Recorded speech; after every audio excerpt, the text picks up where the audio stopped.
C'est encore moi, petit additif à ce que j'ai posté ce matin sur les écrivains et le devoir de mémoire et la déportation. J'ai oublié de parler du théâtre, quand même. Donc déjà, bien que ce soit très difficile et improbable dans les camps, Germaine Tillon, qui d'ailleurs est entrée au Panthéon en 2015, avait écrit une opérette qui s'appelle Le Fer Fugbas aux Enfers.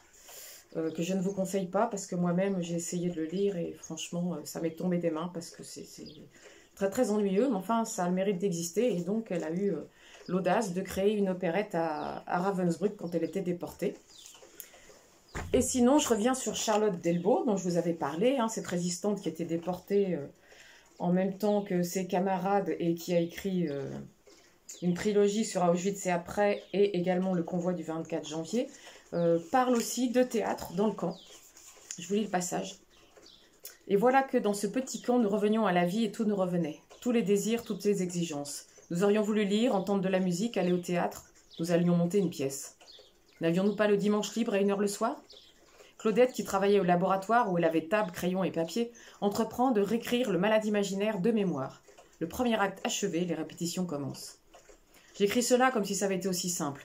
On a beau avoir une pièce bien en tête, en voir et en entendre les personnages, c'est une tâche difficile à qui relève du typhus et est constamment habitée par la faim.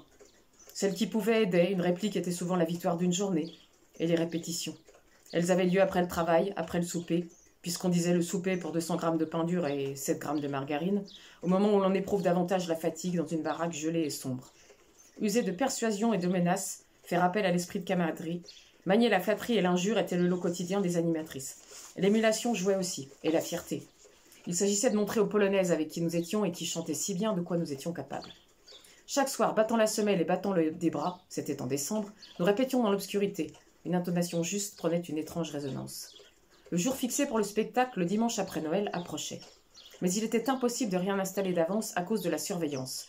Une USS que ses amours occupaient beaucoup, ce qui nous laissait un peu de champ. Eva, la dessinatrice, fit une affiche qu'on fixe à la porte intérieure de la baraque le samedi, après la dernière ronde des SS. Pourquoi une affiche, quand tout le monde était au courant? C'est qu'enfin nous sommes dans l'illusion. Une affiche en couleur où on lit « Le malade imaginaire d'après Molière » par Claudette. Costume de Cécile, mise en scène de Charlotte. Agencement scénique et accessoires de Carmen. Suit la distribution avec Lulu dans le rôle d'Argan, mais notre pièce était en 4 actes. Nous n'étions pas arrivés à retrouver la coupe de Molière. Pourtant, autant que je me souvienne, tout y était. Dès le matin, pendant pour la première fois souci de la soupe, des corvées et du pain, nous nous affairons. Perdant pour la première fois souci de la soupe, des corvées et du pain, nous nous affairons. Ce que Cécile réussit à faire avec des tricots muets en pourpoint et en casaque, les chemises de nuit, les pyjamas transformés en eau de choses pour les hommes, seuls éléments vestimentaires qui ne fussent pas d'uniforme, comment nous les avions eus serait trop long à raconter et presque inimaginable. Le rayé s'était révélé immétamorphosable. Heureusement, nous utilisions pour sélectionner les graines de nos plantes, et je dis que nous étions dans cette station d'essai où l'on étudiait un pissenlit à latex que les Allemands avaient découvert en Russie et voulaient acclimater. Des espèces de cages en tulle. Voilà le tulle devenu jabot, manchette, canon, nœud, écharpe. Une robe de chambre en matelassé azur, pièce sans prix de notre vestiaire, fait une somptueuse robe à tournure pour Bélise. Une poudre jaune et vert dont je ne sais pas la composition, peut-être un insecticide, sert au maquillage des médecins bilieux à merveille. On crie dans le dortoir. Toutes celles qui ont leur tablier noir propre, le tablier noir faisait partie de la tenue, prêtez-le. Tout de suite, s'il vous plaît, la bieuse attend. Avec 6 tabliers, Cécile drape un médecin, qu'elle coiffe d'un cône de carton noirci à l'encre, autour duquel elle a fixé des copeaux de bois en mèche raide.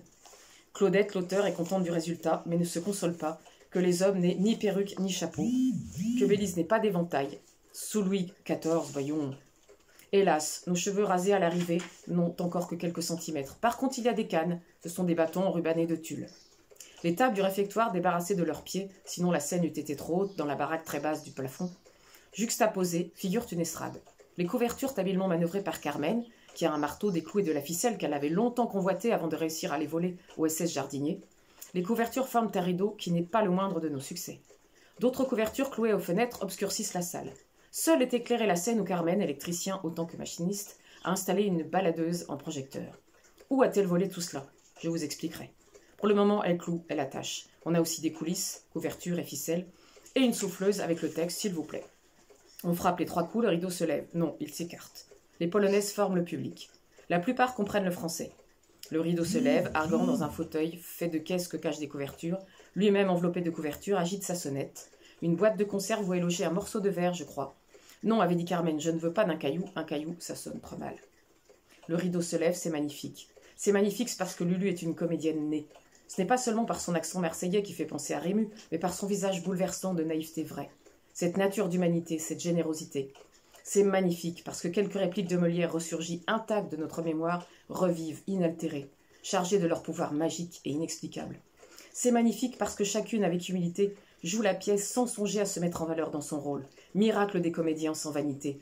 Miracle du public qui retrouve soudain l'enfance et la pureté qui ressuscitent à l'imaginaire.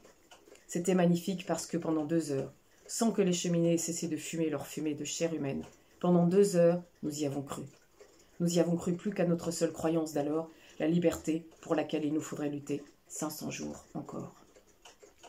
Et c'est le miracle du théâtre, d'offrir une parenthèse même au milieu de l'enfer, avec des accessoires faits de briques et de broc, un peu comme on peut en faire de temps en temps au collège, peut-être encore pire.